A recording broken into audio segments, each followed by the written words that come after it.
enviar el enlace, por favor? El link para que te pueda ver la agenda. Es que lo busquen en YouTube, como Seminario PPD.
Buenas tardes. Bienvenidos nuevamente. Vamos a tener la última sesión del día. Parece ser que va a ser una sesión un poco más corta, entonces seguramente se van a poder ir a su hotel un poco más temprano. Pero igual esperamos que hagan muchas preguntas al final y que se interesen por esta sesión. Como ponente invitada y una de las sesiones abiertas del diplomado y de las sesiones que más nos interesa que ustedes escuchen, tenemos a Kasia Malinowska, la cual viene directo de Nueva York. La sesión va a ser en inglés, hay traducción simultánea para quienes lo requieran, creo que ya todos los que necesitan tienen. Si alguien más necesita, por favor levanten la mano y les damos un aparatito de estos. Entonces voy a presentar a Kasia. Kasia Malinowska es la directora del Programa Global de Política de Drogas de Open Society Foundations, programa que promueve políticas de drogas basadas en derechos humanos, justicia social y salud pública. Kasia anteriormente lideró el Programa de Desarrollo de Políticas de Reducción de Daños, el cual apoyaba derechos humanos y de salud de consumidores de drogas. Antes de trabajar para Open Society Foundations, Kasia trabajó para el Programa de Desarrollo de las Naciones Unidas en Nueva York y en Varsovia, liderando reformas de política de VIH y drogas en Europa Central, Europa del Este y los países de la antigua Unión Soviética. Kasia publica regularmente acerca de políticas de drogas en temas relacionados con mujeres, justicia social, salud, derechos humanos, sociedad civil y gobernanza. Ha publicado en revistas como Lancet, The British Medical Journal y el International Journal of Drug Policy. Kasia hizo su tesis doctoral en VIH entre usuarios de drogas en Polonia, paradojas de una epidemia. Kasia ha coautoreado el primer programa de SIDA en Polonia, el cual ayudó a formular la política del Global Fund to Fight AIDS, tuberculosis y malaria. Kasia tiene una maestría en la Universidad de Pensilvania y un doctorado en salud pública en la Universidad de Columbia. Entonces, sin más por el momento, Kasia, you're welcome to come here.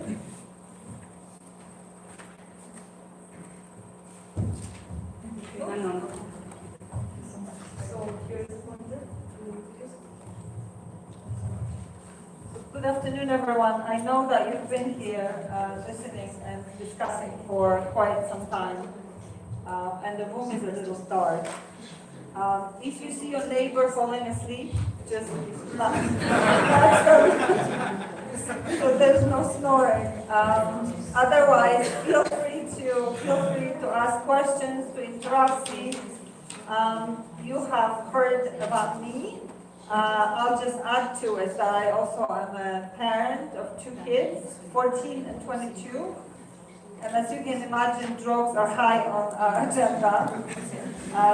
So not only is this my great professional interest, but also personal, as you can imagine.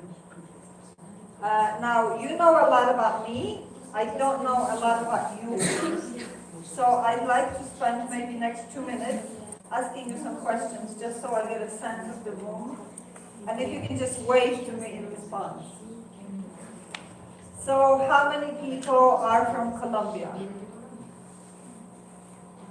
Great.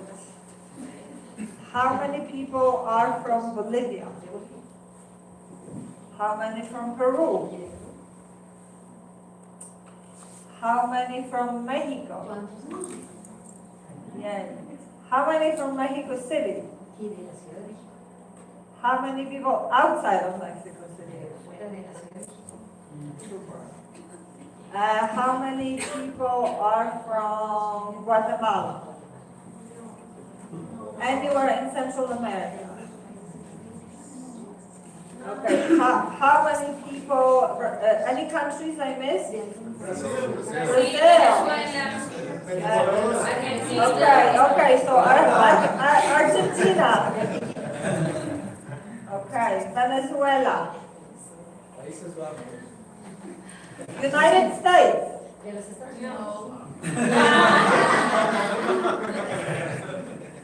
Brazil. Super. Okay, what else did I miss?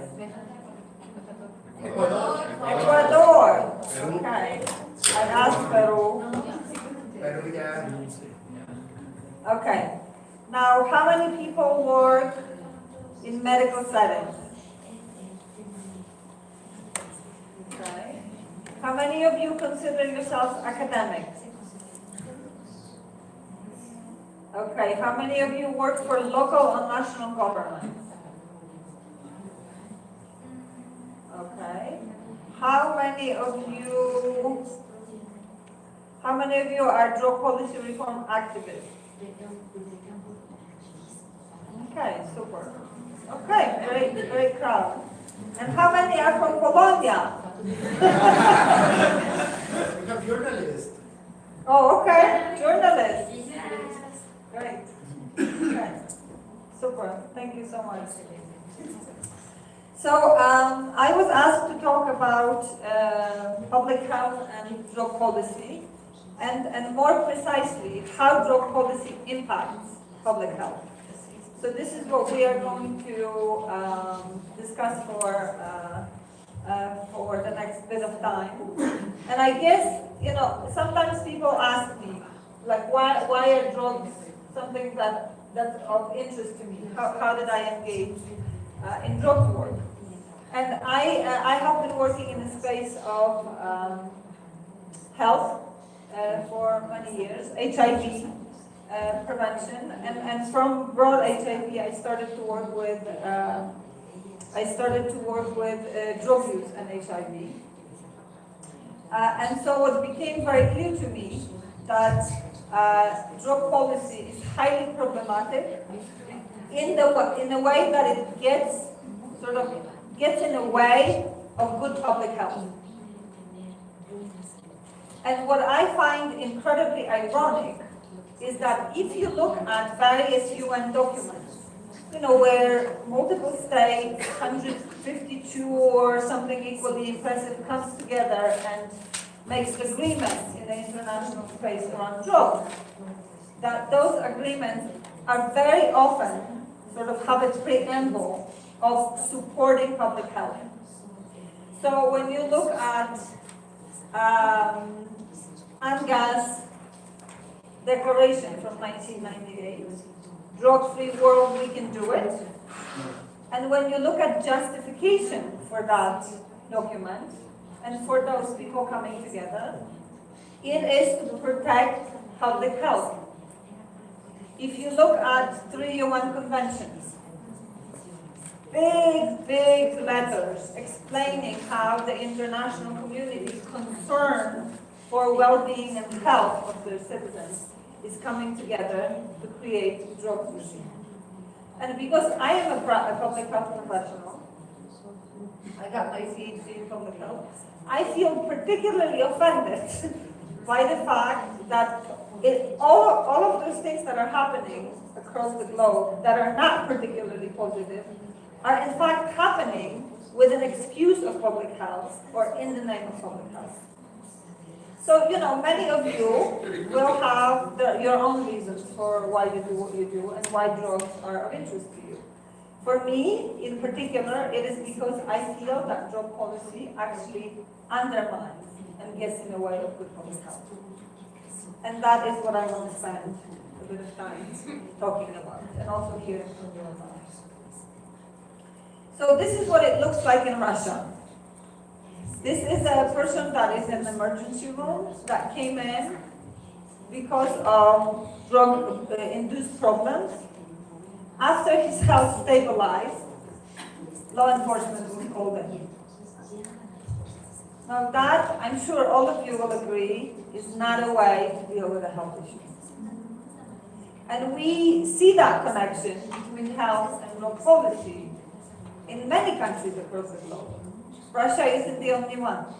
If you look at China, Public Security Bureau very often gets names of people who are in treatment.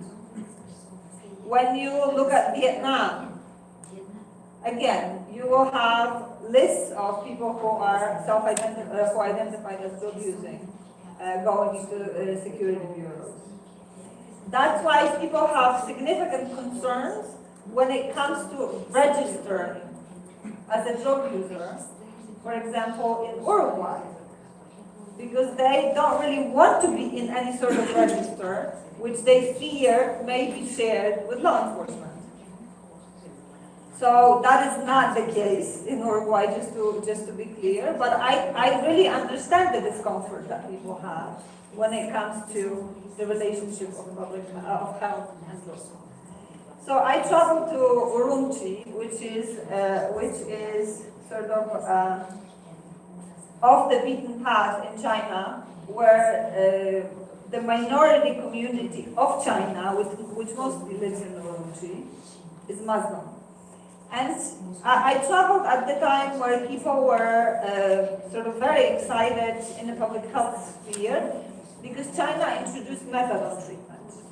Everyone knows what methadone is? Okay, methadone is a medication that is given to to people who are heavily opioid addicted. And basically what it does is prevents withdrawal and it lets them lead healthy lives.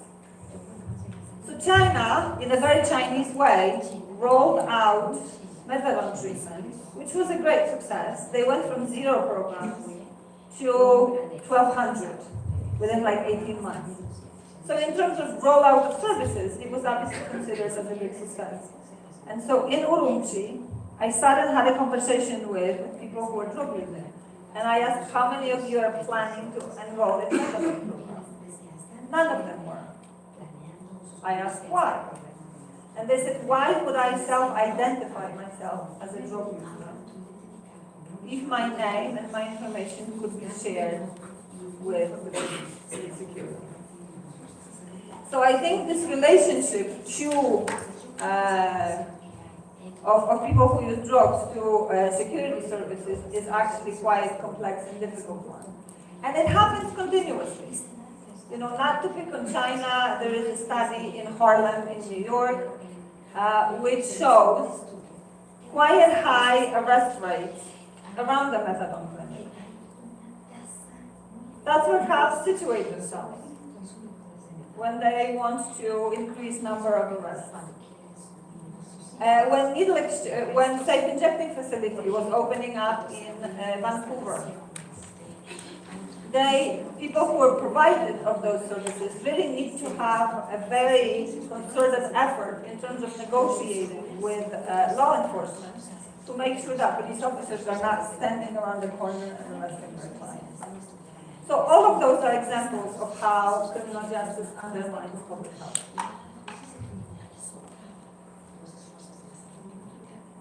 Aerial eradication. Those of you from Colombia will know well that this is a practice that has gone on in the country for many, many years. The effects, public health effects of that are many. Right? Chemicals sprayed from the sky can't be good for you. They can't be good for skin conditions, for water pollution. I mean, never mind the destruction of the crops. There's also a lot of other implications of aerial eradication. So when we start looking at criminal justice, and when we start looking at how criminal justice looks at drugs, what becomes actually quite clear is that there's very little reason that's being used in terms of how people are punished for various drug crimes as they are considered. So here are some examples from right here, a study done by WOLA that shows that in Ecuador, drug trafficking has a harsher sentence than murder. In Bolivia, maximum prison sentence for drug trafficking, 25 years, for murder, 20. Here in Mexico, drug trafficking, 25, murder, 24. So I think this question of, have we overused something that should be an exception in terms of response to a public health program, I think becomes quite clear when one looks at criminal justice issues. Now, many people will tell you that, okay, let's move people from criminal justice system into health. And, that's an interesting idea. Again, I'm a public health professional. In principle, that sounds fine. But very often what that means is this shift in outside of criminal justice into health means treatment. And very often, it is forced treatment. So I will often hear people saying, well, at least they're not in prison. But when you think about forced treatment, the question is that an alternative that we should be promoting? So I guess what I want to encourage you to think about is that when we shift people outside of the criminal justice system and into health, then we actually do a really thorough job interrogating whether those health interventions are appropriate ones. So again, I'll give you an example of Vietnam. Vietnam has not entirely involuntary treatment. Very often, very frustrated parents will bring their children, or a spouse may bring his or her partner.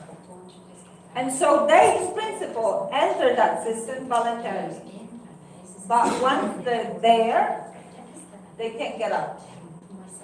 They cannot get out until a provider will say that they are now free of addiction.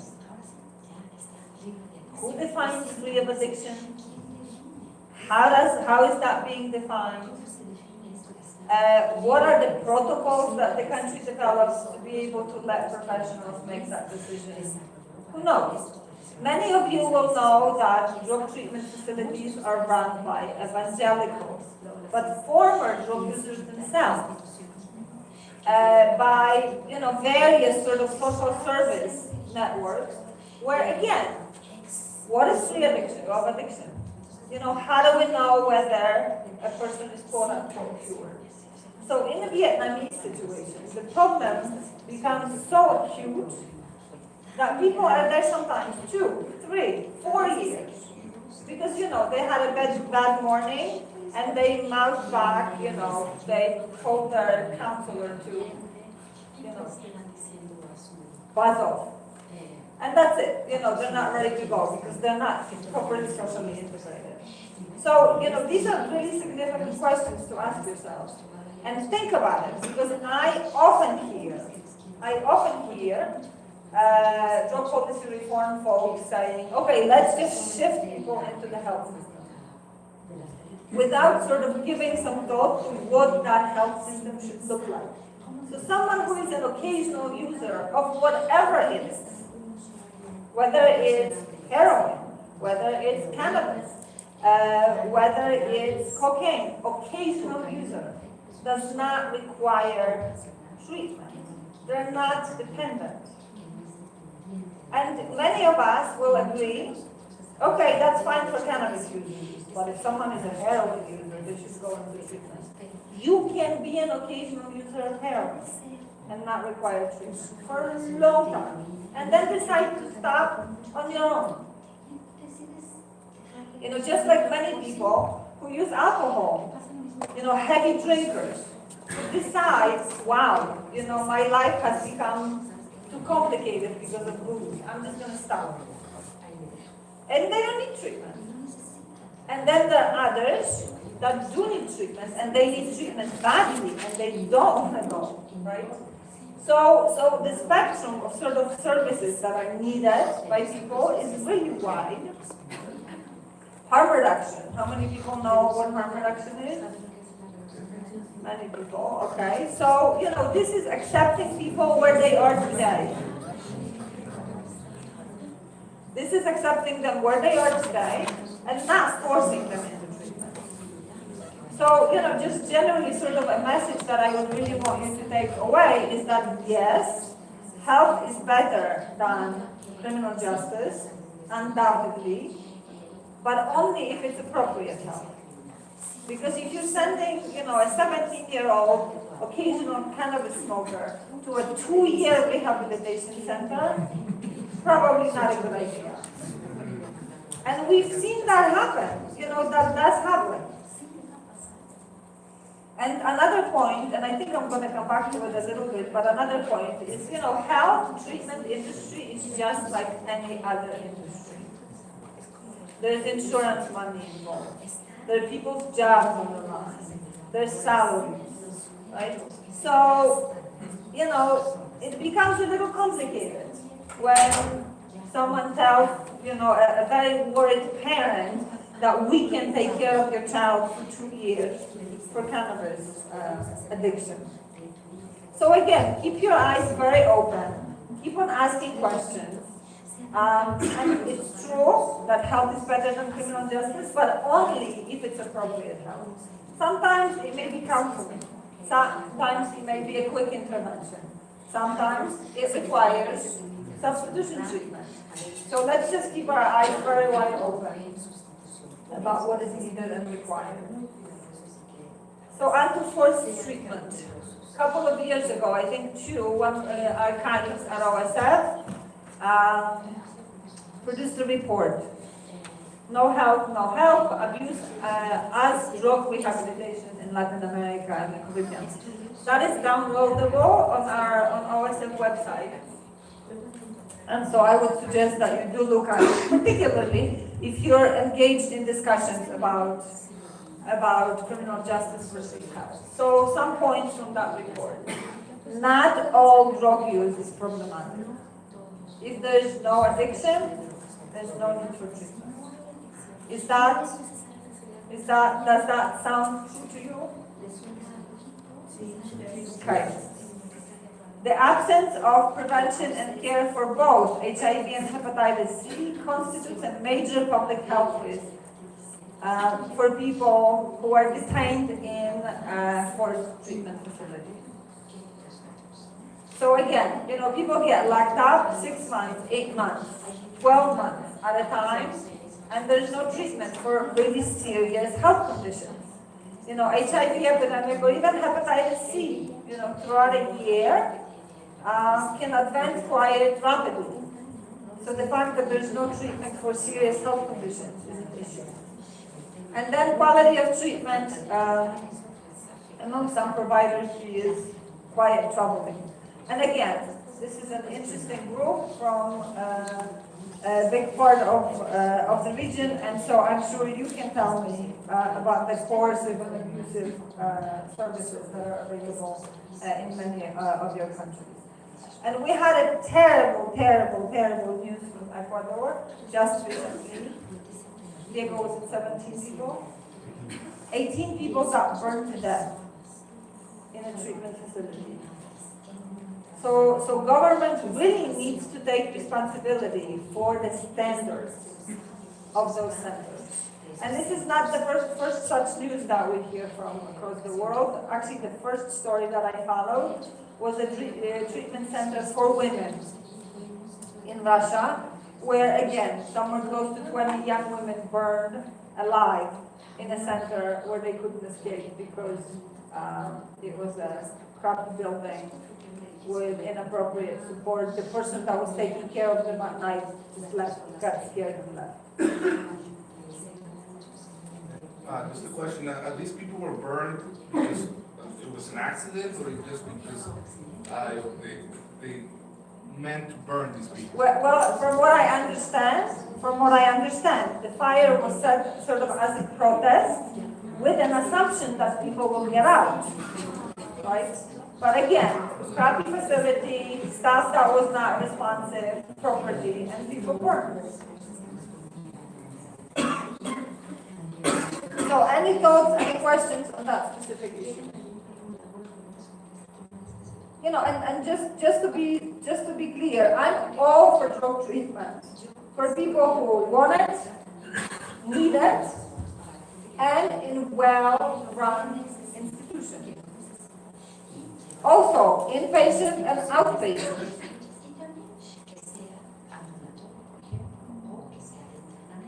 So not to belabor the point, but just to show you, this is a detention center. This is a treatment center in China. And you know what's really interesting is for many, many years, China was reporting people in those detention centers as in treatment centers. So if you were to look at World Drug Report that gets published every year and that shares national data from countries, all of those people right here, 1, 2, 3, 4, would be accounted for in a little table as people in drug treatment. And it actually took a significant push from advocates like many of like you who said that's not treatment. You know, let's use WHO standard of treatment, and if it's not met, then those folks shouldn't be counted as treatment. And so one by one, sort of countries that actually have forced treatment are now taking it out of the data. Also, interestingly, you look at many international organizations that are supporting drug treatment, and we found out some of those Chinese treatments were funded, you know, by other countries. Because who doesn't want to fund drug treatment? And there wasn't due diligence that was done, which actually has shown that these are detention centers. I think there was a moment when UNICEF was actually funding either in Cambodia or in Laos, really not knowing what they're funding, because they were funding drug treatment for young people, which really was the classic detention center. I see in the pictures there's a lot of military personnel. Yeah, it's actually, those centers are run by the Public Security Bureau in That's what I China. wanted to ask. Is that common in these treatment A lot of centers in Asia are run by Public Security Bureau. And it's actually interestingly a revenue stream for them. So then it becomes actually quite complicated to take it away from them, because they now feel like they own it and that they do a good job. And you know, when you have a conversation with them, as I had many opportunities to do, they will tell you that many people, most of the people that live here, live drug-free, that they're recovered.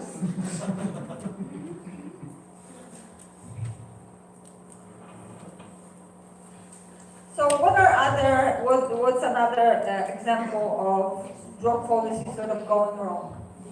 So when you look at the HIV epidemic across the world, you know, many of you I'm sure know, you know, HIV epidemic long, 30 years in the making, and many of you have heard about gay men in the United States and sub-Saharan Africa and so on and so on. And if I were to show you the curves the epidemic curves of those epidemics, you will see that they're relatively sort of slow. People were getting infected over time, but that those infection rate, that the curve is sort of, it goes up, but it's very slow. This is really stunning to epidemiologists, because HIV spreads very, very quickly once it enters drug injecting community. And it happens because, you know, it's needle sharing, so it's a very sort of effective route of transmission. So communities that had no HIV, there are just some examples. In Edinburgh, you know, over 40% of drug users got infected in such a short period of time. In Bangkok, same. In Myanmar, in Burma, over 60% injecting drug users infected within 7 months or something in one of the cities. Manipur and Yunnan in China, Ho Chi Minh City in Vietnam, and in Odessa. So again, you know, all of this is likely to happen if there's no quality treatment, because why would people go to crappy treatment? And when there's no needle exchange and syringe exchange and methadone program, and where law enforcement is very aggressive against drug users. Those three things come together. And you know, it's logical that they come together, because if you have a very repressive government that is chasing drug users, so people are constantly in hiding, then you create a situation where providing services for people who are active is not a popular thing to do. Or people don't necessarily come because they're afraid. And drug treatment also becomes very punitive in that environment. Because, you know, the assumption is that drug treatment should hurt. Because if you're a criminal, then why shouldn't it? Then sort of abusive, you know, traumatic services become a norm in the country. So none of this is accident. It's sort of a setting that promotes infectious diseases among people who use drugs. Any thoughts, words of wisdom from your side?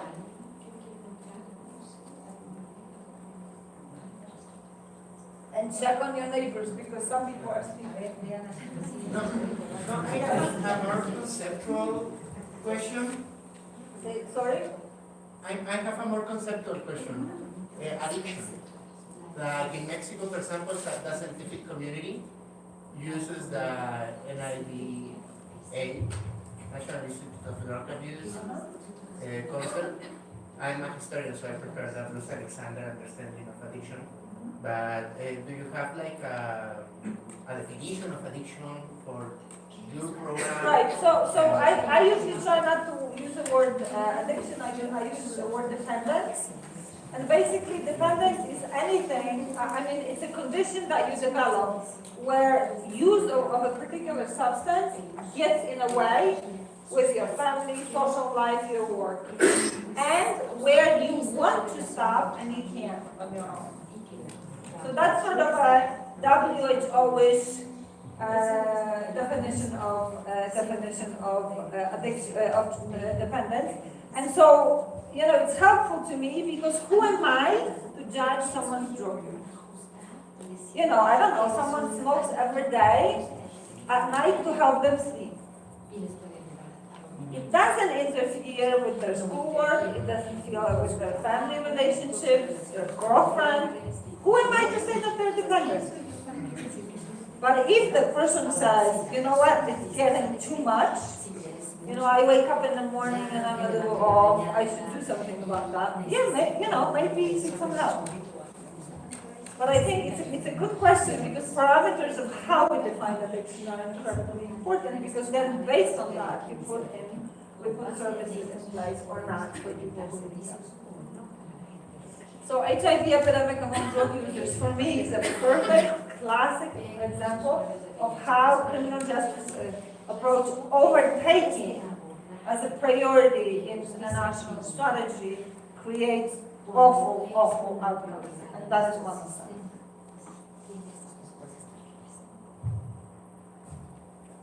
So, in earlier session, there was a mention of overdose in the United States. So let's take a look at this. I mean, I actually, when I think about US and the overdose crisis, I mean, this is like a perfect storm. I don't know if you know this term, perfect storm. It's basically all of the conditions came together to create this enormous storm, and that is what happened in the United States. And it is about everything that US does wrong. I mean, really, everything. The criminalization of people, the 500,000 people who are in American prisons, lack of good treatment services, lack of health insurance, lack of harm reduction services for most part, pharmaceutical greed. I mean, it brings everything to create this overdose. Poverty in many communities. Basically, for me, overdose crisis in the US is an example of structural crisis that created this awful outcome of 72,000 people dead. And now it's actually really interesting because if you look at, when you look at solutions, there is no recognition that this is a major structural issue.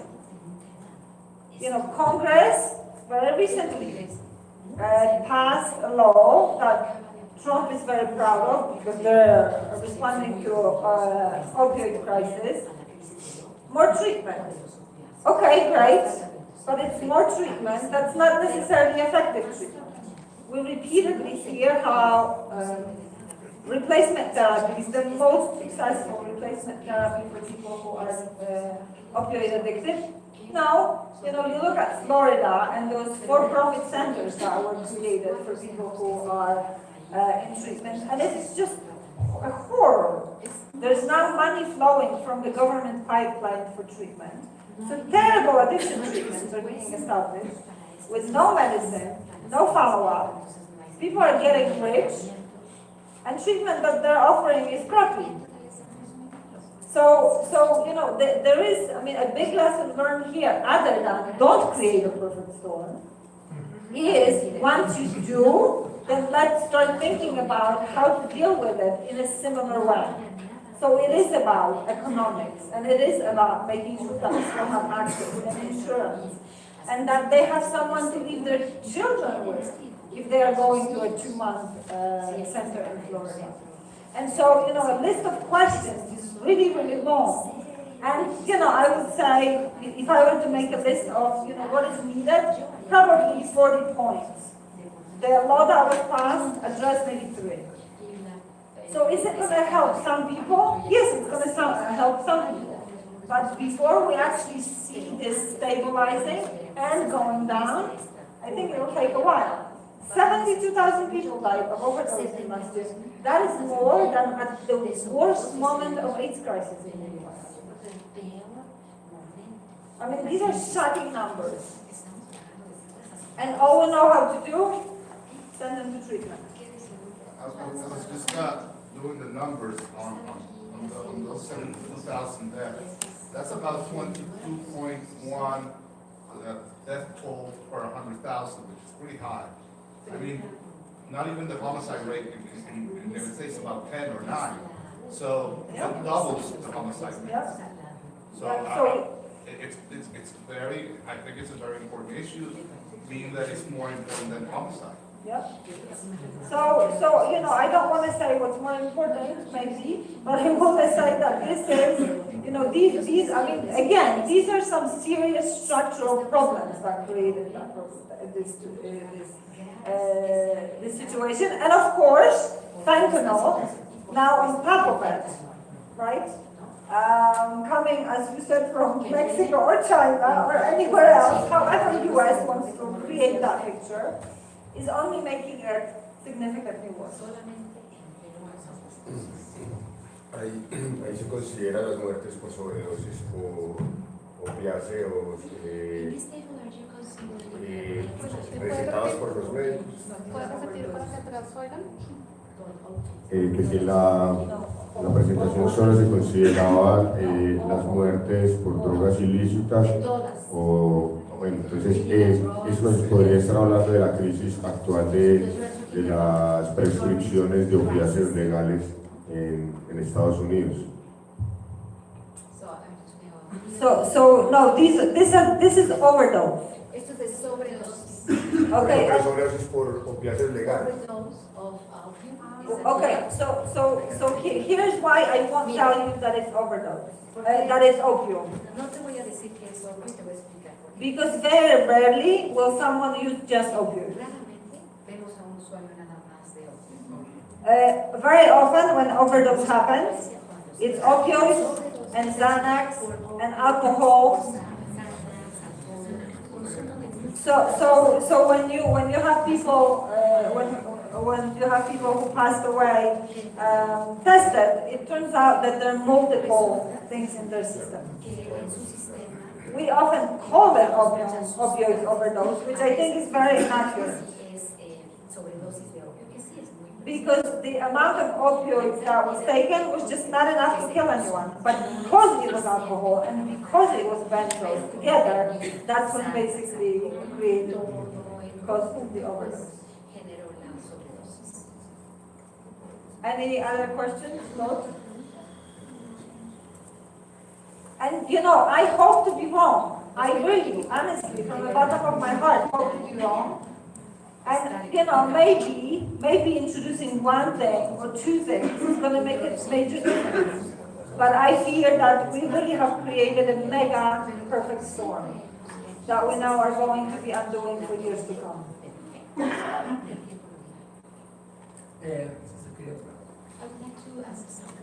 ¿Cuál ha sido el papel de la sociedad civil y de las organizaciones de consumidores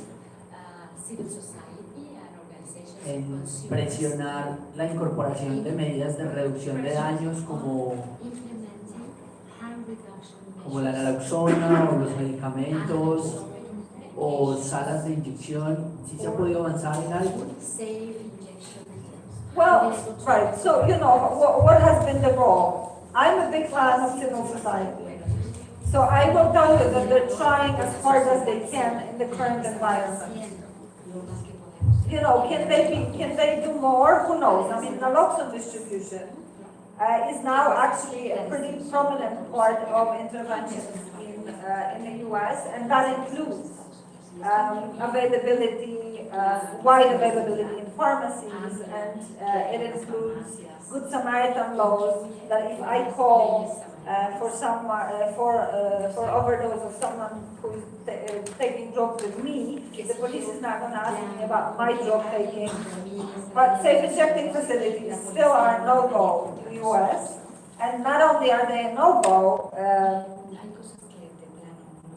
federal government basically says that they will go after anyone who opens one.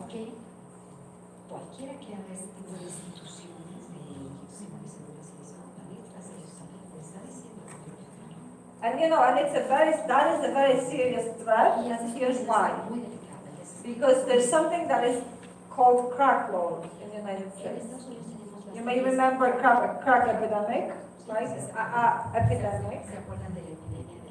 And as a result of crack epidemic, laws were passed that if you are allowing someone to use drugs in your environment,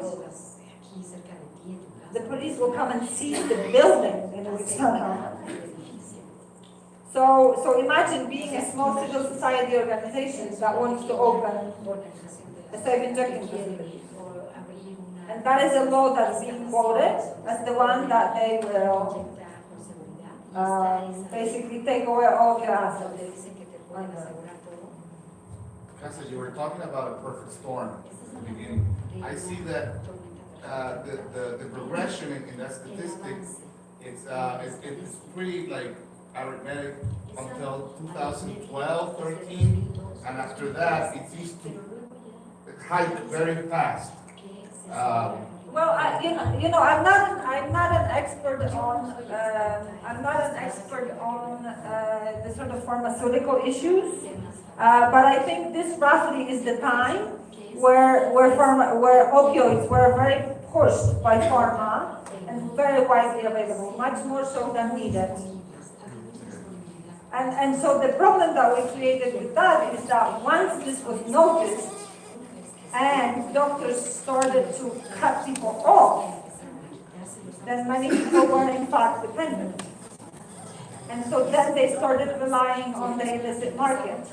And in that illicit market, we had fentanyl. So again, really, I mean, if you wanted to design a tragedy where 72,000 Americans would die, perfect.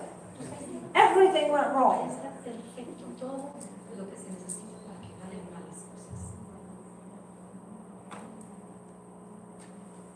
Okay, so harm reduction. Working with people who are drug using in a way that is not offensive, in a way that is inclusive, in a way that meets the client where the client is. So, this is about, so when we talk about, instead of criminal justice, public health, this is what we mean. So compassionate, pragmatic, individualized, empowered. You're not a loser. I'm not going to tell you what to do with your life. We'll work together to see what can be done to help you deal with the problem. Alternative to moral and criminal models. A lot of church-run centers across Latin America. Moralizing, praying people out of their dependence. I mean, it works for a tiny percentage, but does not work for most. Accept that risk is a part of life, and people are willing to take that risk. So rather than, punishing you for it, let's see whether we can reduce that risk. So if someone is injecting and is not ready to stop, okay, what can we do? How about smoke? In Latin America, there's been discussion about providing cannabis to folks that are addicted to coca paste. That's harm reduction. Okay, if you're not ready to quit entirely, how about smoke a joint to help you fall asleep, right? That's harm reduction. Shift focus from abstinence to reducing drug-related harm.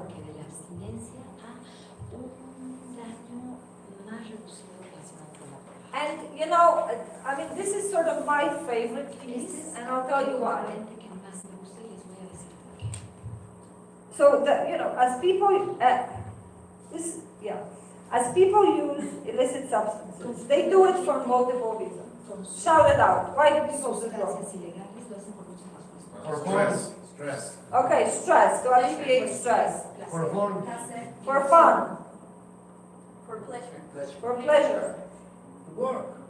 To work. Curiosity. Curiosity. Anxiety. Anxiety. Pace. Pain management. Yeah? Yes, to forget. Oh, right. Okay, so complex reasons why people use drugs, right? Those folks that use drugs for sort of as self-medication, as relief of pain, are most likely to become dependent. And you cannot see it anywhere more clearly than with women. So I visited multiple drug treatment centers for women who were heavily dependent. And systemically, and it doesn't matter whether it's in Colombia or in China or in my own country or in Malaysia, the story is the same. History of violence, abuse, neglect, and when all of that gets too much to bear, many women turn to self-medication. And what may happen for some of them, dependence follows. Particularly if there isn't harm reduction, if there isn't someone that can help them, somewhere in between, step in and actually be helpful. And so, imagine living a life where you know that drug dependence is basically becoming a huge issue. Now imagine if you're a woman that is from a sort of, imagine a woman who is taking care of her parents, has 2 kids, is a single parent. How is she going to go to drug treatment? Right? So imagine when someone actually realizes that there is a problem, is able to somehow manage the complexity of life, children and parents and partner and everything else, and actually step out of her life and go into treatment. And the treatment, as it often is not of great quality. Because again, often these are poor women, rely on public assistance, not great treatment. And then she fails. And then she is required to live in abstinence. And she fails. Okay, you know what happens? Here's another example of why she's a loser. Here's another failure. And I hate, and you can see me getting emotional, because I think it's such a setup, particularly for women, but for everyone. And that's why really any positive change, baby steps, helping people to go into outpatient, all of that, come to harm reduction services just to have a cup of tea. If you're not an injector and you don't need needles, you don't need needles. Come to just develop a relationship with a person who is friendly and is not going to tell you that you're a loser or a failure. Because those baby steps actually get you forward to where you need to go. And that is why, interestingly, Safe Injecting Facility in Vancouver has a detox upstairs. And we often hear, drug users, here active drug users, and here people in abstinence, and you have to keep them apart from each other. Vancouver shows that's true. People come to Safe Injecting Facility. They come to shoot. They come with the drugs, they shoot heroin. Sometimes in their neck, in their groin. It's all really complicated to watch. But when someone comes for the 50th time and 100th time, and everyone knows your name, and everyone asks if you need a sample, and if you need to sit, and maybe you need help with social services, you develop that sort of a relationship. The moment when you feel like I'm done with using, they say, okay, just go upstairs.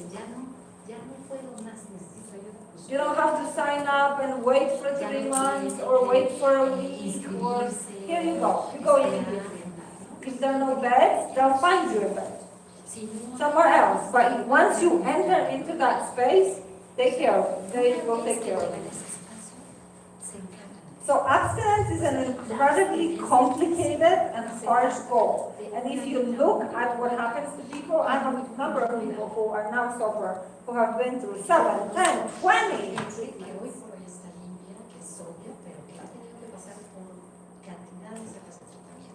And sometimes each of them move them a little bit more forward towards sobriety. But some of them traumatize them more than the traumas that they had in childhood. 2 people have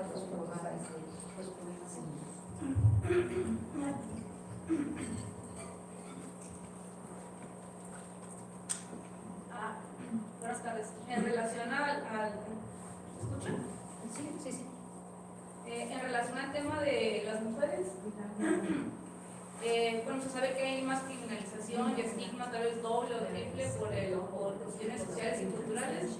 No sé si nos podría hablar un poco sobre el tema de mujeres usuarias que son madres, o algún tratamiento que sea por parte de la rehabilitación. Okay.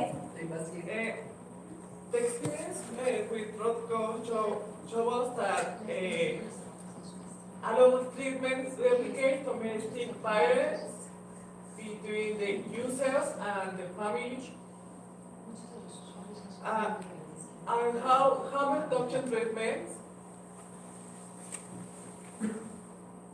provides alternative of replicate violence in the community of the users. Yeah, so here's women and here is violence in community users, yes?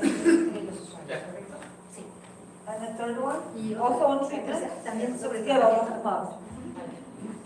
Sorry, I don't know if you're going to touch on these after, but I'm thinking about children, and according to the human rights theory, the state has a reward duty of care. And how does this apply in the harmonization with that? Okay, so violence in drug users communities and treatment, women, children. Okay. So let me start here. I actually think that one way to deal with violence is actually to, if there's a harm reduction service available, that is the way to get at it. Because here drug users actually, with support of professionals or semi-professionals, are able to develop their own community norms. And I would say that that is one way to address the problem. It's never to bring in criminal justice into the outlet. But you know, I have a colleague in New Jersey. There's an organization that, if you look at Help Not Handcuffed, he says that his worst trauma was in drug treatment facilities. But again, you know, I think because they happen under the umbrella of drug treatment should hurt. There's something wrong with you and it should hurt.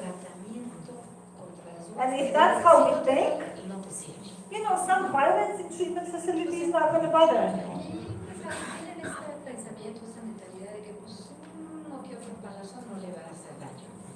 So on women.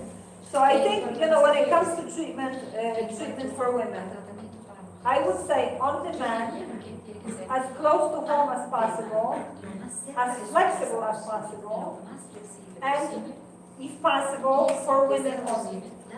So you will see that very often harm reduction services will have hours just for women.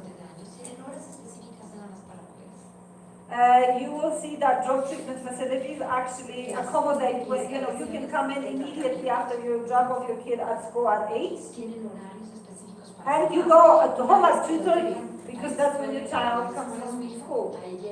So, you know, sort of facilities that make you come in from 9 to 5, and then tell you that you're not compliant when you go, pointless.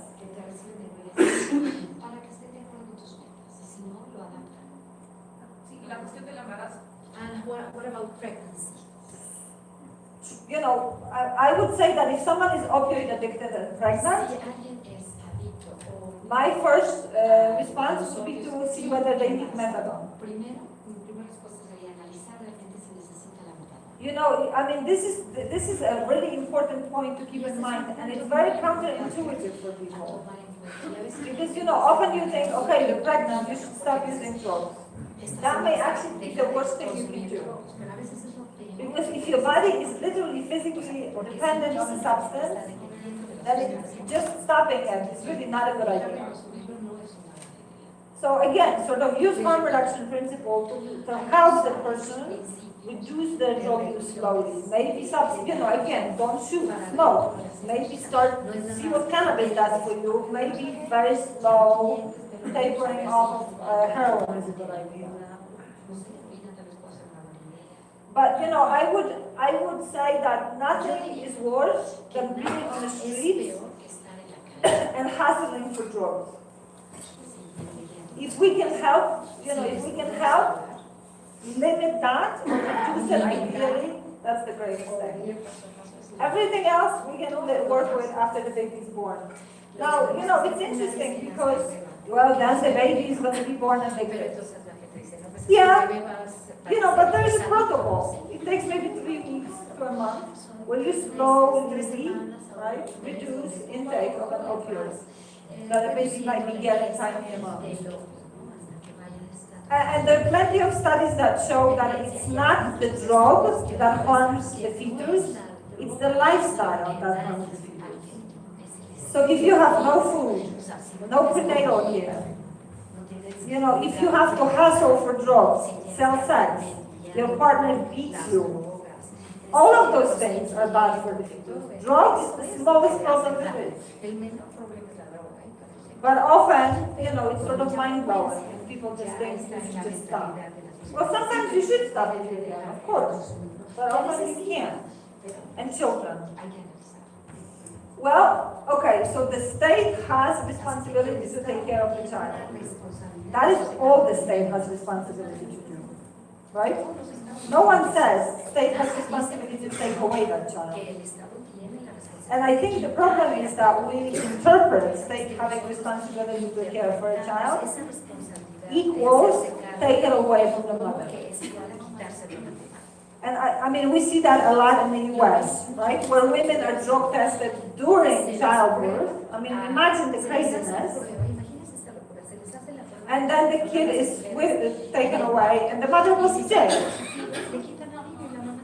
That's a severe over-interpretation of the state's responsibility. So again, like in any other situation, what social services can we put in place? Can we make drug treatments available? Good quality drug treatment? Can we make sure there's food and prenatal care? What is it we can do to support that mom? You know, taking away a baby is the most dramatic and drastic thing you can do. And you know, for most part, where is that baby gonna land? You know, often in foster care, where, you know, sometimes it's great, sometimes it's awful. But I'm sorry, I didn't mean that. Actually, I meant, what can you do to reduce harm among children? Children who are abusers, like teenagers, like. Well, good quality treatment. I mean, I would say good quality treatment, but really we have to insist on good quality treatment. Also, you know, again, it's sort of a complicated process, but you have situations where harm reduction services do not ask kids, people how old they are. Because they don't want to know. Because they still think that a 13-year-old that comes every day for his cup of hot soup and is in contact with someone is better than a runaway that is going to just disappear.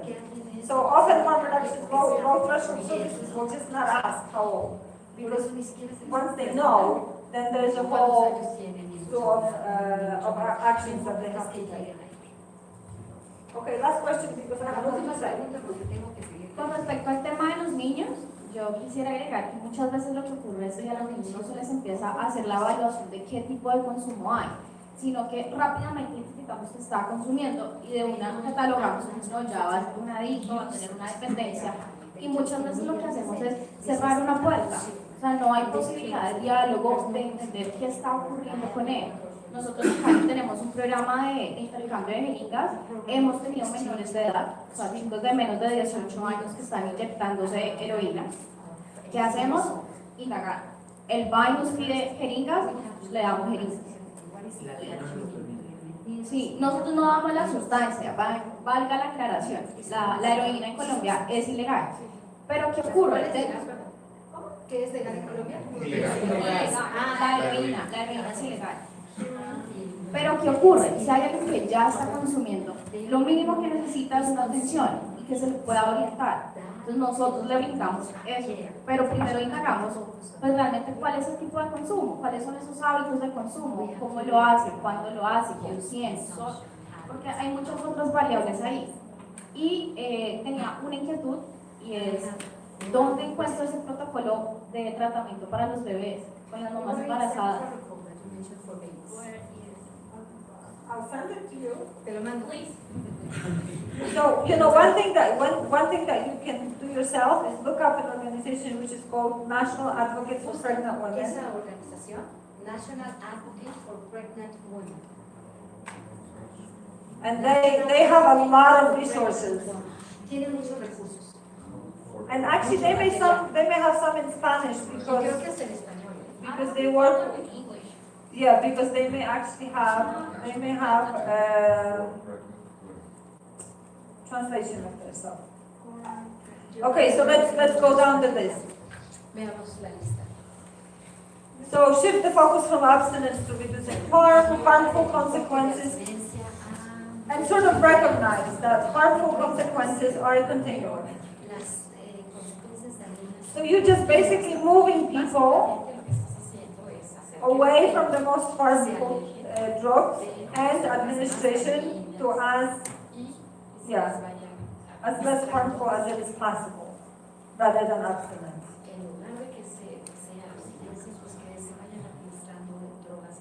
So when you think about two parts of the world where drug control went up very fast. On the Afghan border, Central Asian countries, Tajikistan and Kyrgyzstan, for centuries, and in India, where there were opium dens for many, many years. People were using opium tea, they were smoking opium. Right, those countries, former Soviet Union, Central Asia, and India, and also Pakistan. Did people get in trouble with opium? Probably. Just like they do with booze. Okay, but there were no dramatic health consequences. On the whole, here's what happens. The United States engages with drug control in Central Asia, on the border with Afghanistan. Within 2 years, from zero HIV to very high HIV infection rates.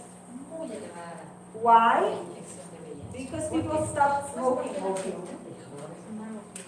Right? You can smell it. It's sort of a tea shops that were selling sort of civilized way to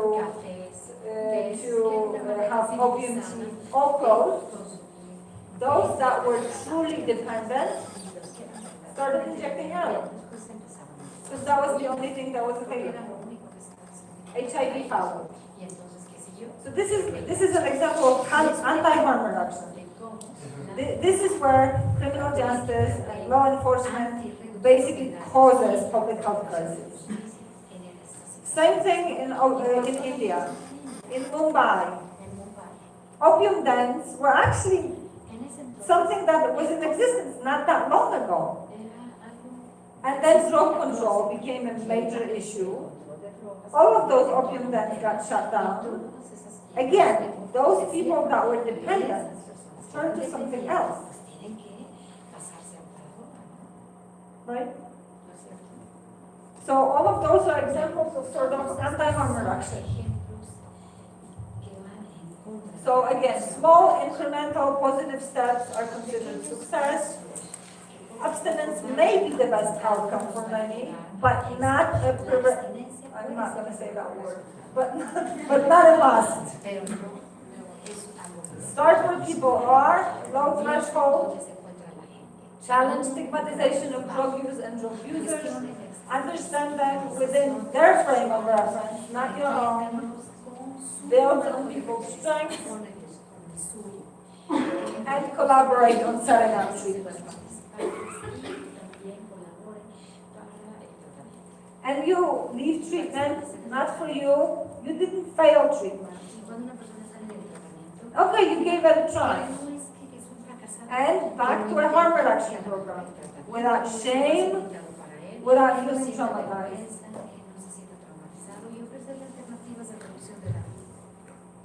Okay, so now a couple of countries that did it well, or that do it well. Now here's what I want you to keep in mind. I really know that Latin America has its own specificities. So I'm not encouraging you to copy Switzerland or Portugal or Holland. Okay. I just want to explain justification that they went through to develop the strategies that they have. What I really would hope is that 5 years from now, I'm going to either replace those best practices with Latin American countries, explaining to Asians why you did what you do. Okay? So please don't, I know that the situation is different. But in all of those countries, situation was also a little different. And they came up with a solution that works for them. So I want to go through them quickly, just so you sort of get my point.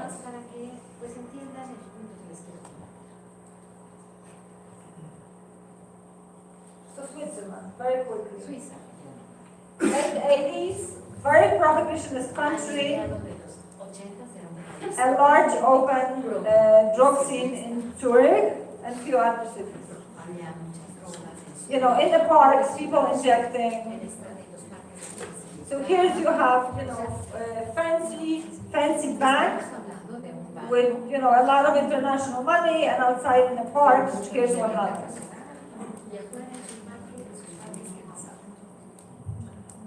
So large open scenes. So here's what happened.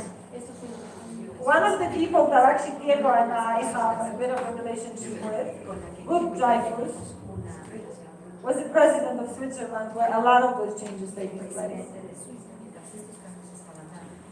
They actually went to the injecting, to all those parks. Governments, nurses, doctors started going and talking to people. And asking, you know, what is it that you need? Again, this happens in a context of very punitive policy.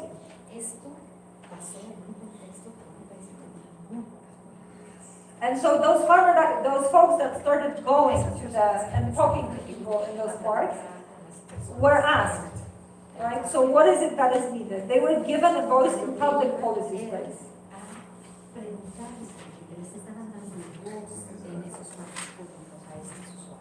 And what ended up happening there, again, when Ruth was the president, is that they developed something that is called 4-pillar policy. Prevention, treatment, harm reduction, law enforcement.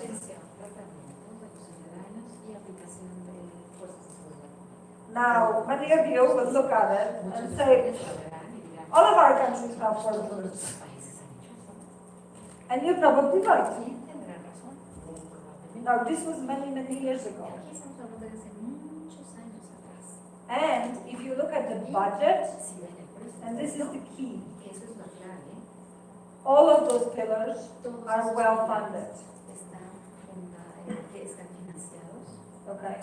I think for most countries, if you tell me that in your country there are 4 pillars, 4 pillars, 4 pillars, okay, if you tell me that there are 4 pillars, what I will tell you is that it's very likely that one pillar is very well funded.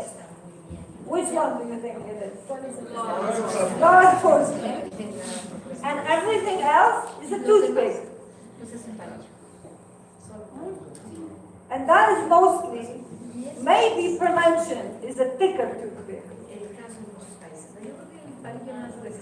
So the magic of Switzerland is that they actually funded everything. I don't want to say equitably because the sort of the needs are slightly different, but everyone got funded very well.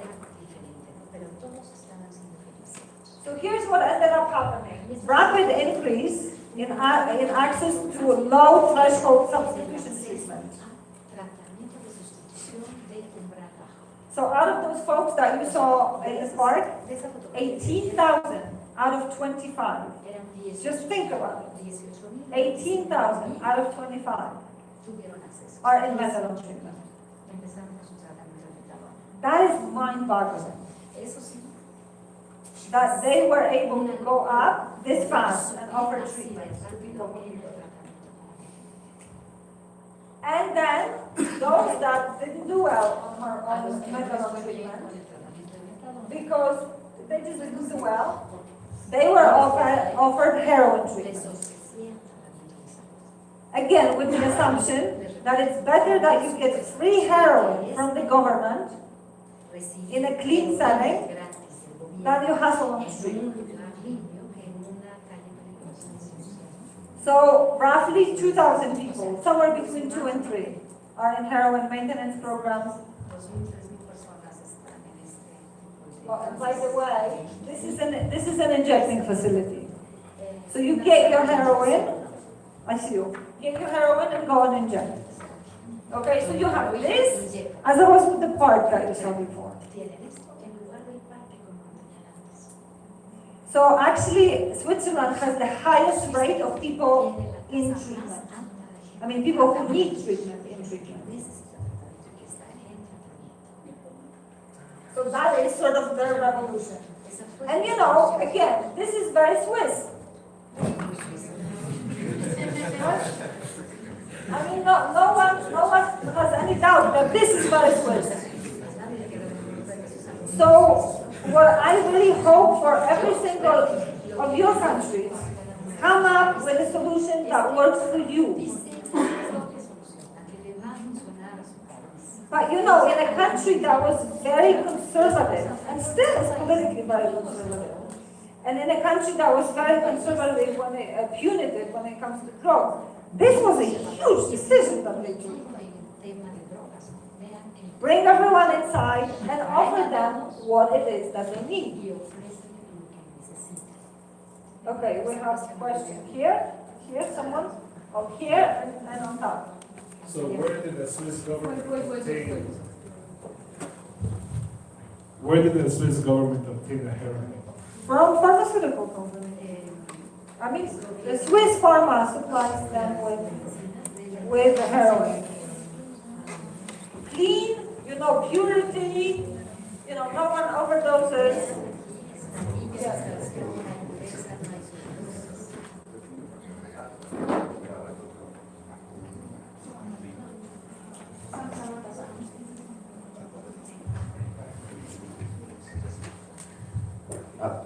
Thank you for everything. Actually, I'm gonna have to teach tomorrow, and I think I have getting almost half your slides. But I think also one point. It's nice. I know, good minds. I'm gonna have to do a quiz about this tomorrow. But I think maybe if you could emphasize that, you know, it didn't happen from overnight.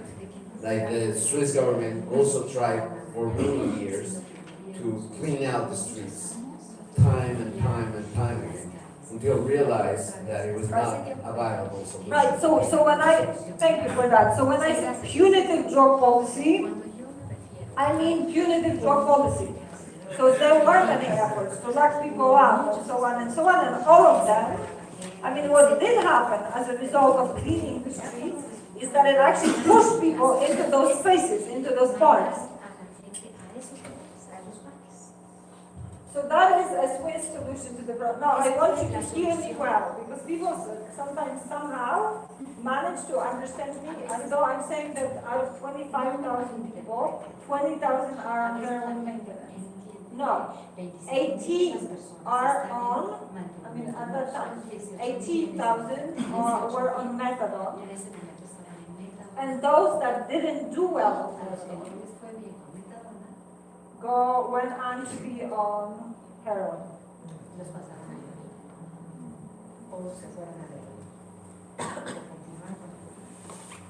So, yeah, so here's what happened with new HIV.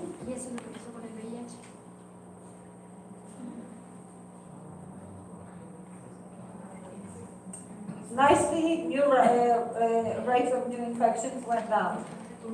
Look at what happened to the criminality among people who use drugs. Because very often people will tell me that's not convincing to me, right? Because they're criminals. And you know, this is not rocket science. If a person is an active drug user and needs to hustle for the drug and is truly dependent on the drug, of course there's going to be a significant sort of criminal. Yeah. Yeah, there will be some criminal offenses. Cars stolen and so on and so on. Because you're dependent or you have it. No, you don't. Because you get it for free. So just one point, just because I like that point.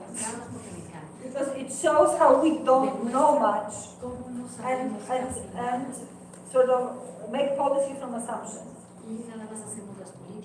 So one of the biggest criticisms of this was that once you give heroin users free heroin, then what will happen? What do you think will happen? What's your fantasy? No, they can't really sell it. They can't sell it because they have to inject it in the clinic. Consumption will rise. Yeah, consumption will rise. Come on. More fantasies. I'm sure you have more. No more peddling or trafficking. Well, here's what many people thought. If you give heroin addicts heroin, there will be no limit. It'll just, I mean, the dose is going to grow and grow and grow and grow forever. Not true. People stabilize on what their dose was, and get this, started coming down. Because you know what? If you are a drug user that is committed to a drug user style, who wants to go into that clinic twice a day? Sterile clinics, with a nurse watching you. You want to go, now you have all this free time. You have maybe some counseling sessions. You now maybe have a relationship. And maybe you now are talking to your parents. Maybe you want to go back to school. Who wants to go? Have this sort of be on a leash in that way. What if you want to travel? What if you want to go to Italy and see Venice?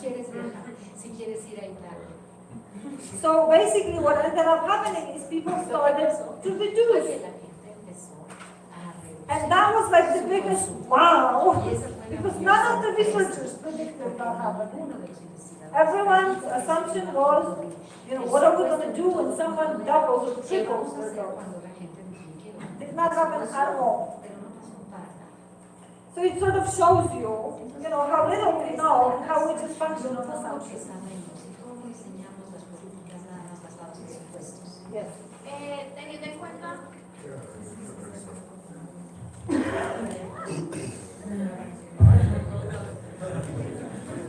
Teniendo en cuenta que en Suiza es legal la heroína, yo me pregunto, ahorita que pusiste el ejemplo de que alguien va a Italia, alguien viaja, ¿cómo respalda Suiza a la persona que va a salir del país y pues que no en los otros países es legal el consumo de heroína? ¿Cómo? Exactly. I mean, that is exactly why people sell heroin.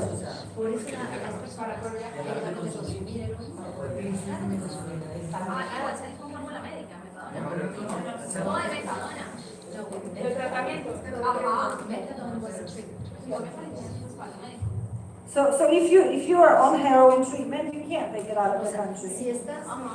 So maybe you would try to go on methadone if you go outside. Right? Or get a prescription for another country, depending where you travel. So just one last thing about heroin.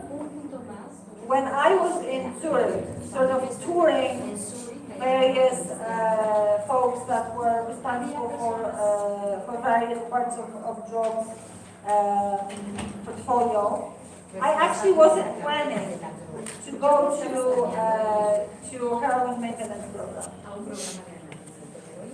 And because, I sort of felt like it's a little bit like you're staring at people. Like, I believe you, there's heroin, people will shoot, I feel like I want to go and watch. And so the head of police in Switzerland says to me, are you going to the heroin program? I said, I'm not. He got me in a car, police car, and went with me because he wanted me to see it.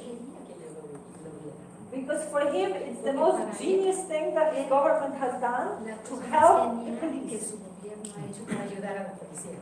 He said, I can't tell you how many less thefts, hassles on the street, and also our heroin market shrunk. Public health system basically did my job. Because if you take out of circulation those heroin users that are truly dependent, they are the ones that are using the most because they need it the most. And so basically it was actually a cop, a Swiss cop that took me to Okay, so I want to just check the temperature in the room. What time is it? It's 7:34. Okay, are you okay to keep going? Yes. Okay, Portugal. My other favorite country. Okay, so one of the highest levels of relative poverty in the European Union. You might know that Portugal was the last one to enter EU before the expansion that took place later. High level of imprisonment, historically low levels of illicit drug use, high levels of injecting drug use, and overdose deaths and HIV, and 57 increase in drug-related deaths between 97 and 99.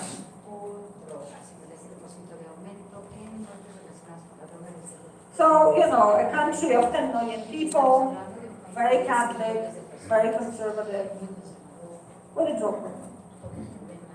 And so they started to notice that, you know, sort of when you sat at a dinner table, everyone had a story about, you know, cousins, friends. Drugs started to be an issue. And there's also colonial history that contributes to that a bit, but yeah, but that basically, that was the end of the 90s. So basically, they decided that the way they will address the problem is to decriminalize personal possession. And the ideas behind decrim to reduce harm, to stop senseless punishment, and to better control the drug issue. And look, new strategy. Also for pillars. Prevention, harm reduction, expansion of treatment, and social reintegration.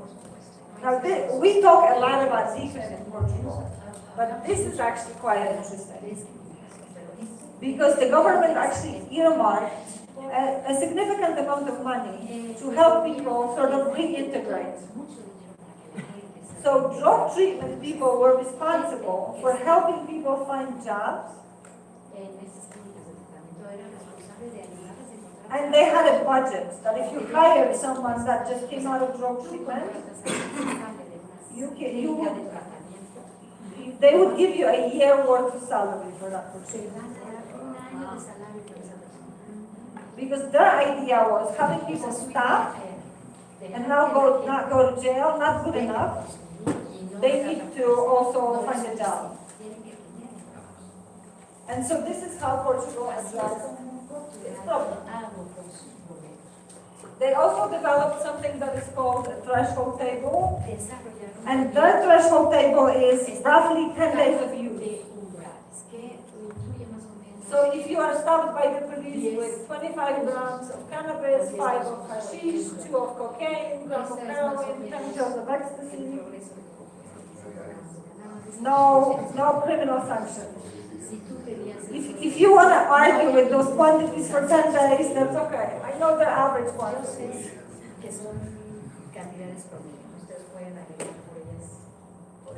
And so that was that's what they managed to that was the sort of innovation that they decidieron brought into the drug policy una field. innovación en el They campo created something that is política called a dissuasion commission. hicieron un comité de disuasión. So if a person gets stopped Si detienen a by una the persona- police, la policía, ¿eh? Si la policía the detiene a una police is persona, gonna, well, if they think it's si piensa 10 days of a drug, it just gets thrown out. If there is a little bit of a question, they'll take it and, de consumo de drogas, And, pues es medio cuestionable, ¿no? Todo eso right. And then you will receive a letter recibirás una carta inviting you to come to a dissuasion committee. que te invita a ir a este comité de And the disuasión. spirit of that dissuasion committee is, La teoría con este what's happening? es que ahí te van a Why are you doing preguntar, drugs out on the ¿qué street? pasa? ¿Por qué te estás Why did you get stopped by drogando en las cops? calles? ¿Qué pasa si Do you need te treatment? agarra la policía? ¿No necesitas tratamiento?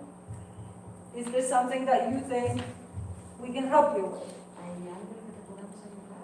How is your relationship with your family? ¿Cómo te llevas con tu familia?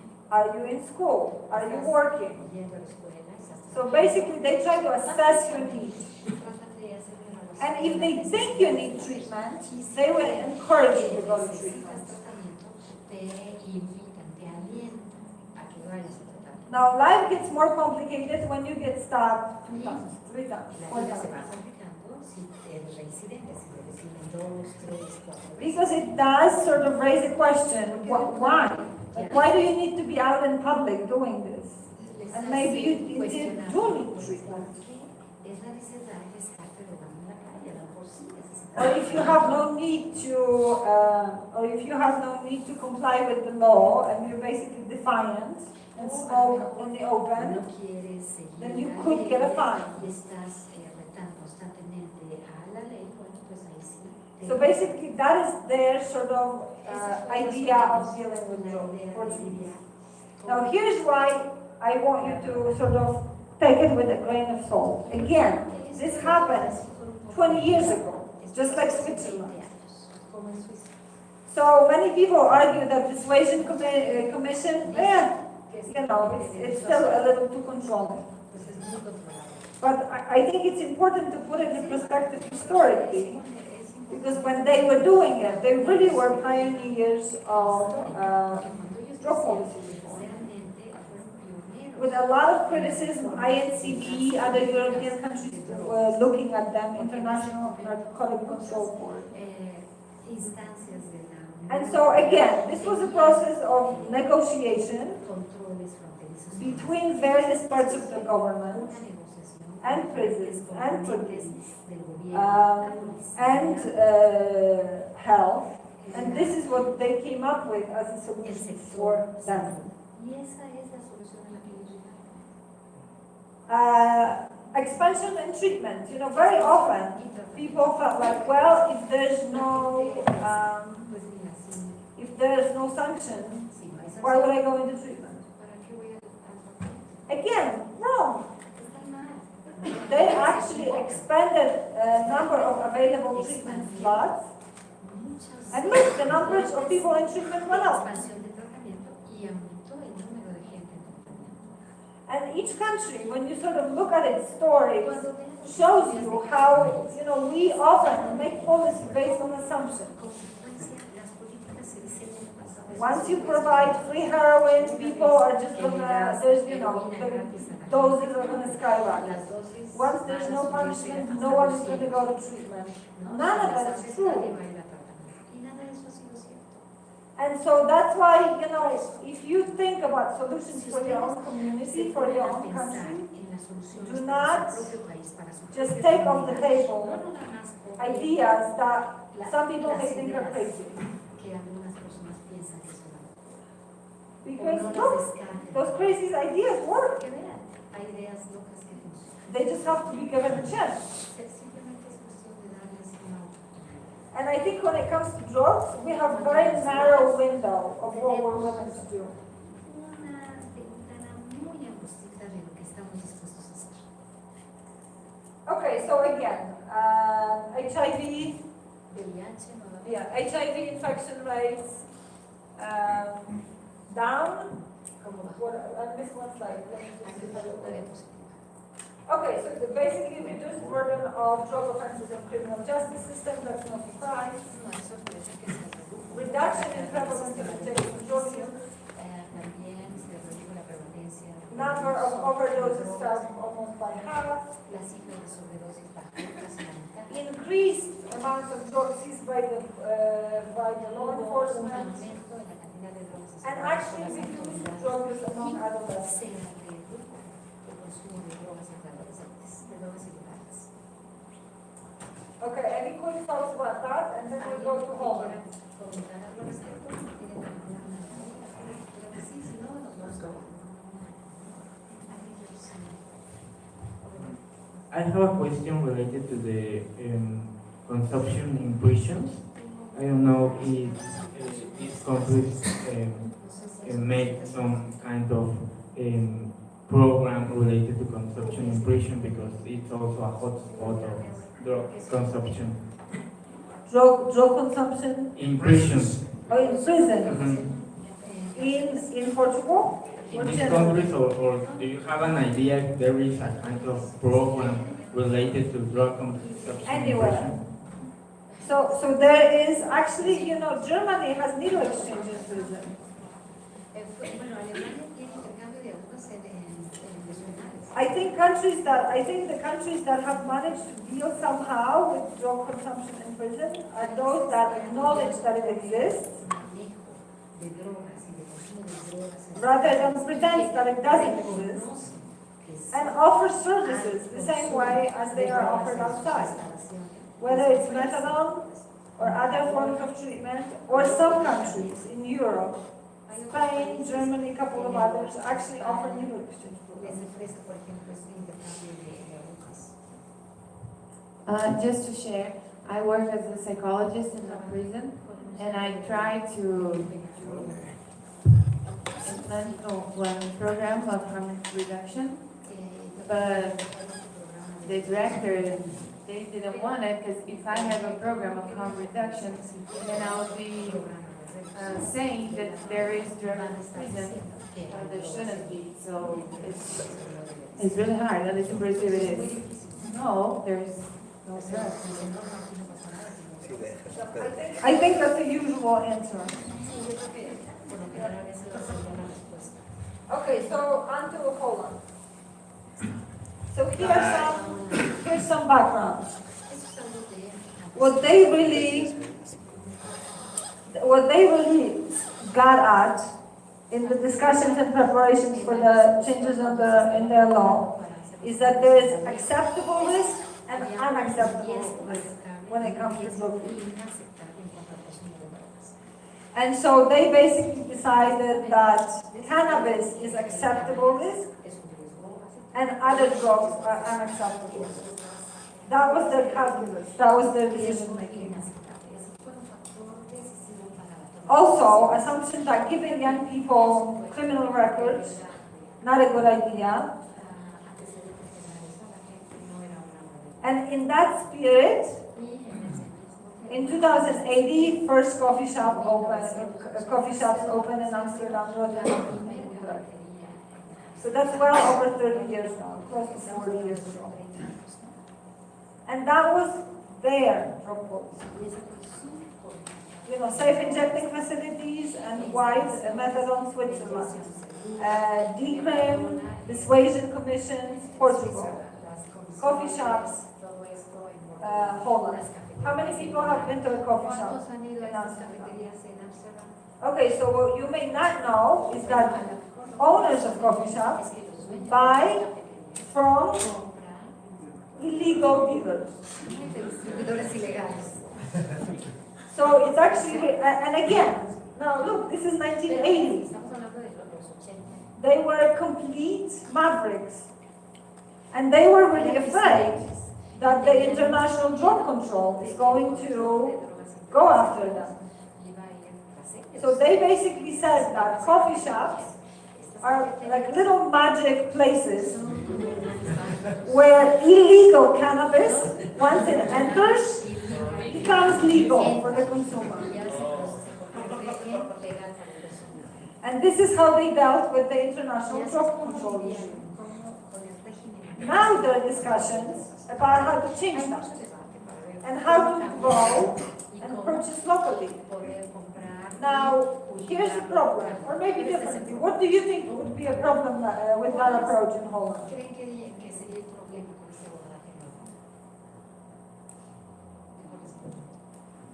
So actually, users are not all that happy about this idea.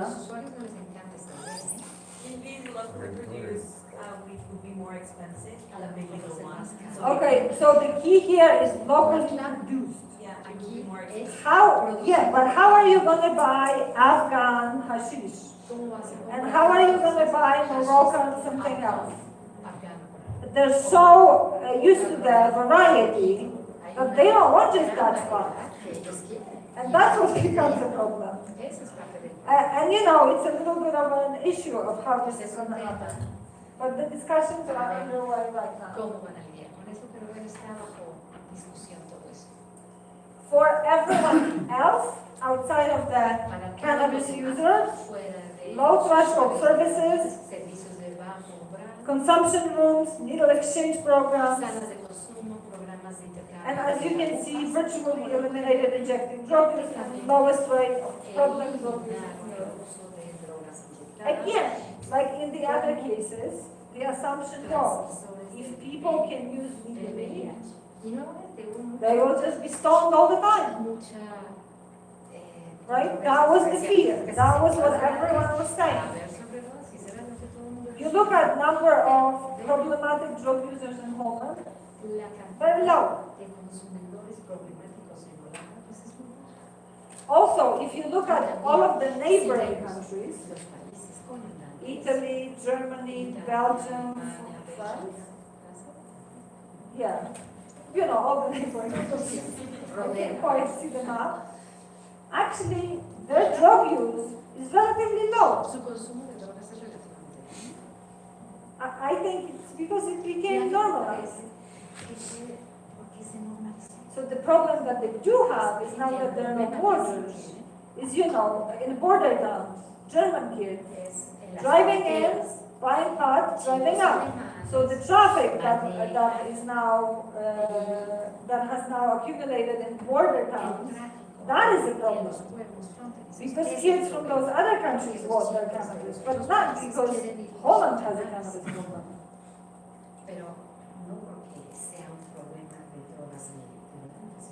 So actually someone petitioned that they should open cannabis shops in those places where they used to have border control. Because they're right on the border, and they can just get their pot and leave, and they don't have to enter the town. But as you can imagine, that would be a little bit of a nightmare for international relations. So basically, I will end here. Okay, in terms of arrests. Okay, coffee shops generate about 400 million euro. So that's a pretty significant sort of contribution to the local economy, and that's why there was an idea. Because there was an idea that maybe only Dutch users with a card will be able to shop for cannabis. And mayors of biggest cities said no thanks, because this generates significant revenue for us. And so actually local governments were in opposition to that idea, other than border cities, because as I said, they really have a problem. So lighter enforcement did not lead to more drug use. And this is just to give you a sense. So this, you know, this is Holland in terms of use between 25 and 15 and 24, and this is their drug use. With coffee shops legally. So what really sort of makes me excited for all of those examples is that all of the fears and assumptions that policymakers have are not true. And you know, and this is a part of the problem with drug policy. Because they will tell you, Evidence. Well, how do you get evidence if it's not allowed? ¿Cómo vas a tener evidencia si no te lo permiten? So for those of you who are scientists, you should have noticed that here the years are different. Los años son diferentes. And I promise you, I didn't pick the years just to create that table. Okay, this is how it was reported to EMCDA. This was the, I should update those numbers, obviously. Jean-Paul Grund, whom some of you might know from Holland. This comes from his report. We should update them because that's the latest he was able to print out from EMCDA. Okay, so I end here again with encouragement to do not dismiss ideas that seem wild. Because you know what? All of those ideas were wild at the time. And there are definite leaders in drug policy reform. And so I would love to have 3 of those examples from We have one, Bolivia, Coca. We have Uruguay, let's wait for the data. Esperemos todavía los datos. Hay que esperar por los datos. Yeah, we're Brazos abiertos, Brasil. Yeah, right. But I mean, it's good to have a sustained program that actually exists. Un programa sustentable. So as you noticed, all of those are national programs that actually are nacionales. So I really hope that we stay in touch through the various networks. And we really need new leaders in the field. And I hope it's you. Thank you very much.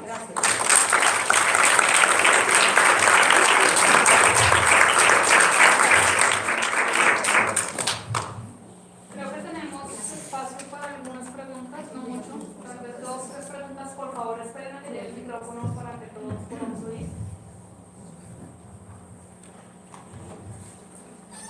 So I wanted to know what are the characteristics of well-run rehab centers? Rehab center? Yeah, what makes a good rehab center?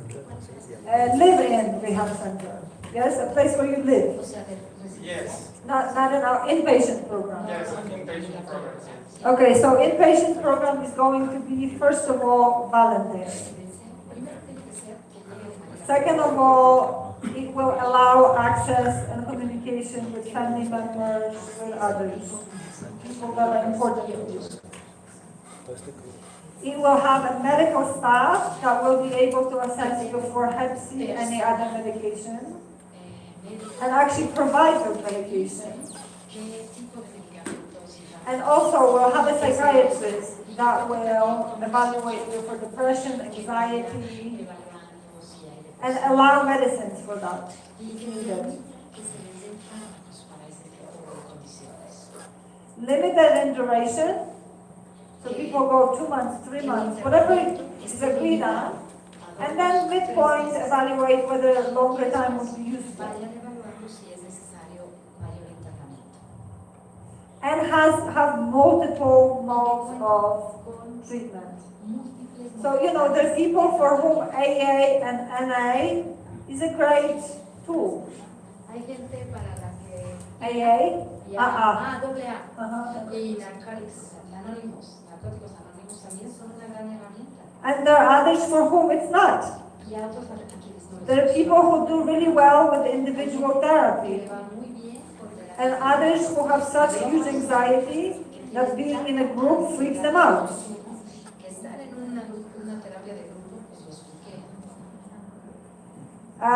Nothing, you know, if there are activities that are, you know, horseback riding or running or, you know, doing something sort of, volunteering for something local. All of this, you know, happens with respect and is truly voluntary. And people are not forced to do it. and people who actually understand what drug treatment is about. So highly educated, prepared counselors that are there to support you.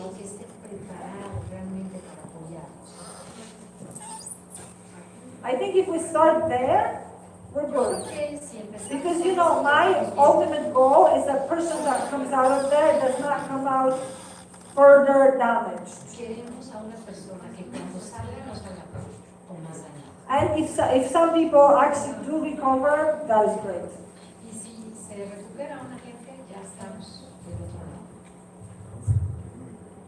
Well, first of all, I want to thank you for your presentation. It was really good, and it's always really important to, be reminded of the parts of drug policy as it exists right now. I think I really appreciate that you say that it's important to study cases as Switzerland, as Portugal, but also to think locally. And I just think that people working in Latin America are already giving important feedback as of how to improve drug policy. And I think one of the most important learnings from this community is that when thinking about how to reduce the harms of drug policy, you cannot only think of drug users or people who use drugs, but you also have to think about violence and the violence that is the result of drug policies. And I think this is a really important, learning from America. And I think that is something that communities and academics and scholars are already talking about. So thank you so much. So I want to second that. I think violence is a huge, violence and drug policy are huge. So there's a huge connection. That's not my area of expertise. That's where I think Alejandro talks really well. So, my goal here was to talk about how public health undermines, how drug policy undermines public health. But absolutely, and the entire sort of production, transportation, that is a whole different ballgame, where again, I don't feel qualified. I think I get it, but I don't feel qualified to lecture. No, but yeah, I would even say that the homicide rate could even be seen as a public health issue.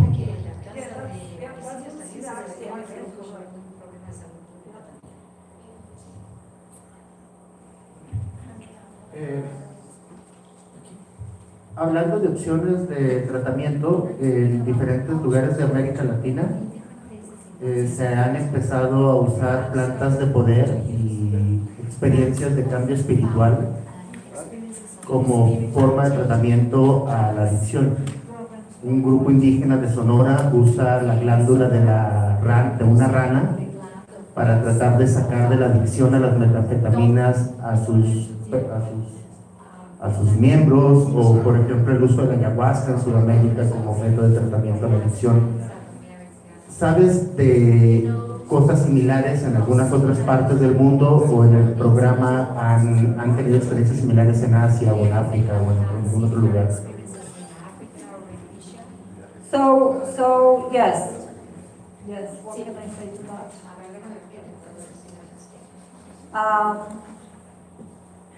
So I think generally, whether it's psychedelic drugs, actual drugs like LSD and MDMA, or whether it's plants, I think we have done ourselves a huge disservice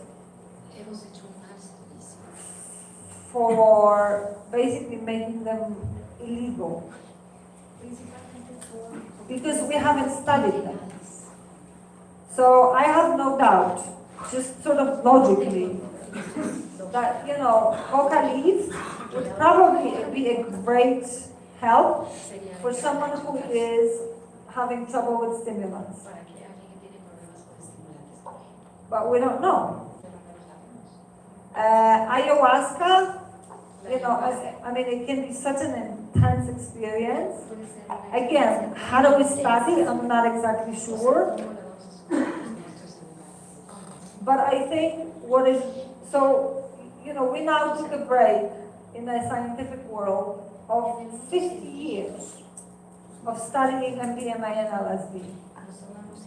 We're learning what an incredible benefits both of those drugs have for deep depression, post-traumatic stress disorder.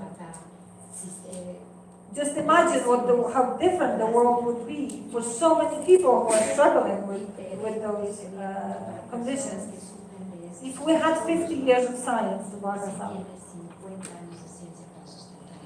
And so I just don't know enough to have an opinion. But should we be open to that possibility? And should we study it as an option? Of course. And I think that the trouble, particularly, I mean, you know, I may not be fair in that assessment.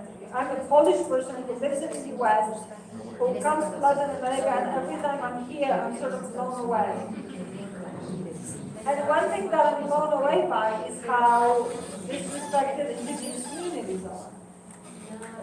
So I'm blown away, not in a good way, about how disrespected indigenous communities. I'm sure they have a lot to teach us. And I think we haven't been open to learn and to study and to benefit from it.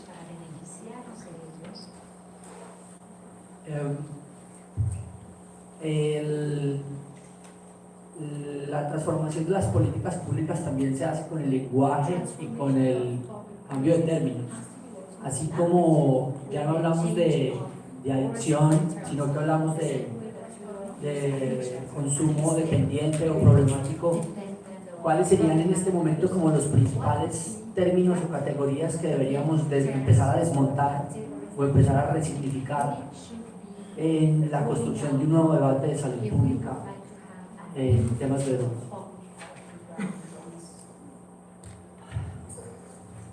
You know, I think generally words would sort of, I mean, I don't use the word addiction, and I definitely don't use the word addict, right? I know that saying person dependent on drugs is a little long, but I think that's like a fair and non-judgmental description. So, you know, I think a little bit of discipline as we talk, and just, you know, catch yourself where you feel that, you know, maybe you're I mean, we have that in our own program when we think about people who are growers. You know, we say growers. What is growers? You know, I tell my friends something about growers. They're like, what do you mean? Okay, people who cultivate illicit substances. You know, it's awkward. So, I mean, let's just sort of think about what is a fair description of the program that is not judgmental. You mentioned open arms. You know, I read articles. I actually myself used the word Cracolandia until a friend of mine came back and said, "What is wrong with you? Why would you use the term Cracolandia? You know, it's racist, it's derogatory, it judges people." He gave me a whole list of how that's wrong. You know, people in Brazil were saying Cracolandia, I was saying Cracolandia. So it took someone else to actually say to me, don't use that, that's awful. So I think, you know, if we can just do that to each other and just sort of inspire a discussion that is more open, less judgmental, maybe a little more vulnerable, more honest, I think we'll be in a better place.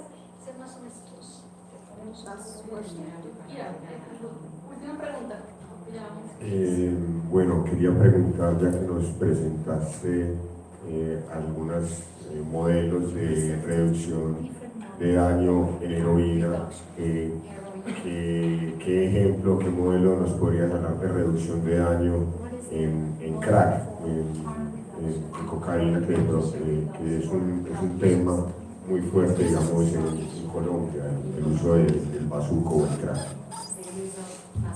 Right, so I think people who want to stop, I seriously would see whether they would be willing to just smoke cannabis. Right, I mean, I don't know whether you can legally, but I would say that that's harm reduction. Now, the problem with crack is that people often have crack lips when they smoke. very high hepatitis C rates. Tienen tasas de hepatitis C muy elevadas. So for example, like Visine, Por ejemplo, those sticks, los palitos Vicin, vaselina, yeah, así yeah. vaselina. That's harm reduction because Eso es it makes reducción porque sus labios están mouthwash, you know, stimulants dry out your mouth, causing tooth decay. te seca la boca, hay mucha caries. So mouthwash, pipes, individual pipes, individuales, where you can change the sort of donde le the puedes last and the cambiar filters. la boquilla y los filtros. So there are multiple ways you can Hay do to muchas make sure maneras that en las que te puedes asegurar less harm happens.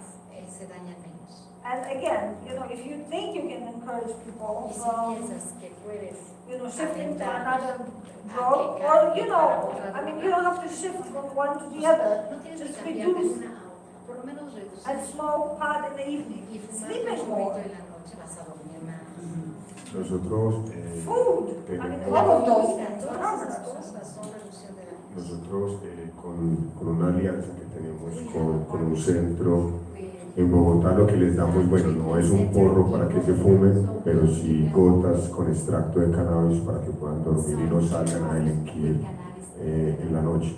Igual en este momento todavía estamos en un limbo jurídico que esperamos resolver pronto. So again, these are basic things. Like there's a pretty sort of mean portrayal of people who are crack users. No teeth but all of this is about dry mouth and tooth decay and poor food. No tienen dientes sucios, Right. So again, mouthwash. These are basic things we can do to make sure that the harm is para reduced as much asegurarnos as que se possible. reduce lo más posible el daño. Thank you so much. Thank you so much.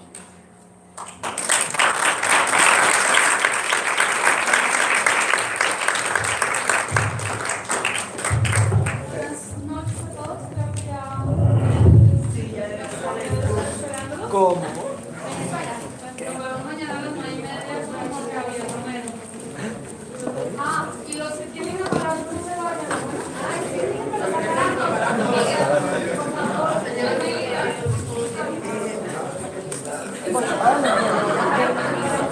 Sí, traigo.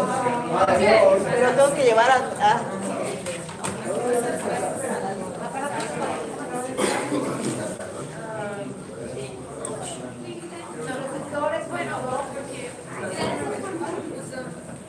Entonces es como papelito que uno usa, luego el otro, o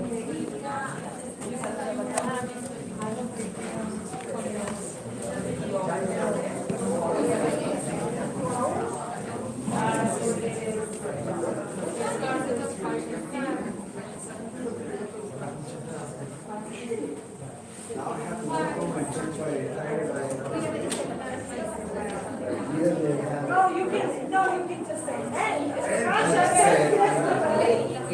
I have more scientific, I have not.